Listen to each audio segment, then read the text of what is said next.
welcome Sexy Graphics. My name is GDT6. Okay, today I am going to show you how to solve the missing operator to my code, especially the SQL statement. That's for the SQL statement. One of my members told me he having the error and the code is correct. Yeah, of course it is correct, but you have messed up from the spaces and maybe spaces, or I can say brackets and something like so. So let me show you here. Many error is arised from this SQL statement. You see this one, this is SQL. So this error make you to get the missing operator error.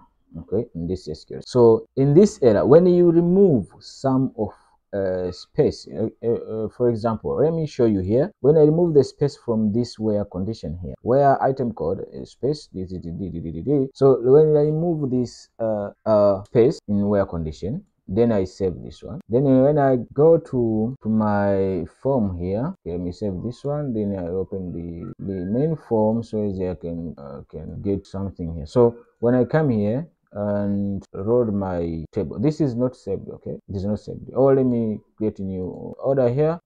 Press this one, then quantity here. Then when I save this one, you see I get some error, syntax error, missing operator, because I have the space in the where condition. So let us go and debug this one. You see we have the yellow color in the db.txt, but the error is not here. The error is in the query, because we execute this SQL statement. Okay, so when I come here and add the space here, okay, you see, and pause this one and save this one, and I cancel here. Then when I come here and save this one, you see record saved successful, and the thing is deducting from the available quantity. That's how you must check for your query statement. I have told you, just check the query statement, check where there is a space, read the space where there is space, and okay, and check for the what, for brackets and the things like me here. Don't copy and paste on the code to your, just write the code, as me here. SQL is equal to space double quote update inventory. This is my table inventory. We set the inventory quantity. This is my field from inventory table,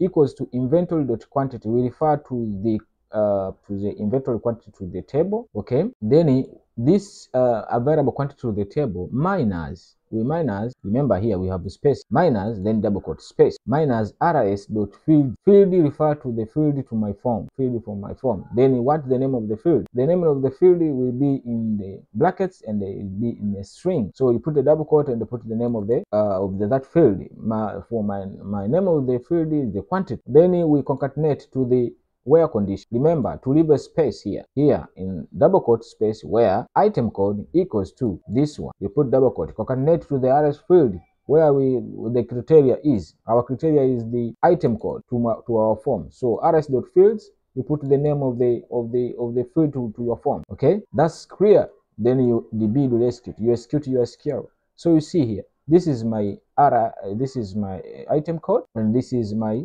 quantity. You see here in the name, it is quantity. Okay, that's all. Okay, the another error somebody asked me, so he get duplicate, or he get when he change price, or also the older series or the past series also change prices. So you must have two tables. For me here, I have two tables. You must have inventory table. I have the inventory table here. Okay, I have the inventory table which is store the items, or which is store the all items. Oh, let me show you here. Okay, this available quantity here, it is on the inventory table. Okay, so when I change price, I must change the price to the inventory table. I think you understood for the code I showed you in the refill on the purchase order or return order. Okay, that when we want to change the price, we change the price to the inventory table. But when we save the order, we use the record set to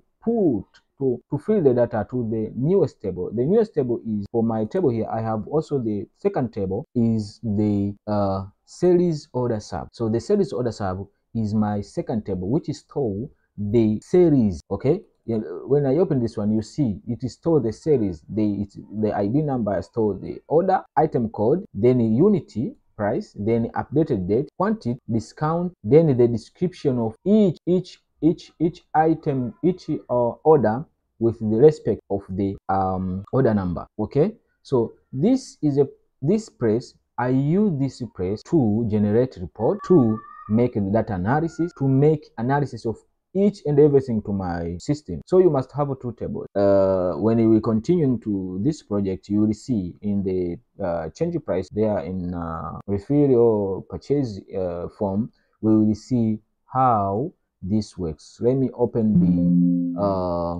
let me open the refill here. Okay, let me open the refill here. Refill purchase, you see here, there we have this label here.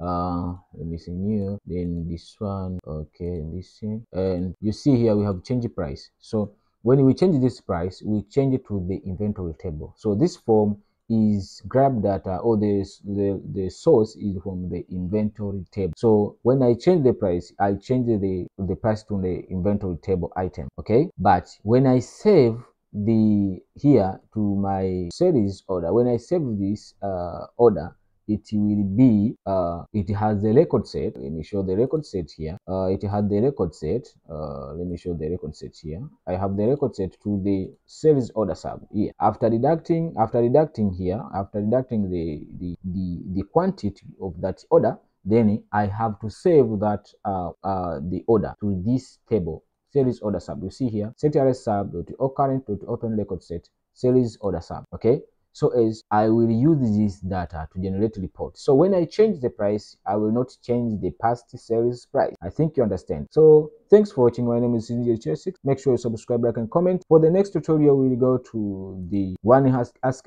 for the how to transfer data from one access file to another access file with different content. So the next tutorial will be on that thing. So stay tuned. My name is Chesik. You are welcome. 60 grams.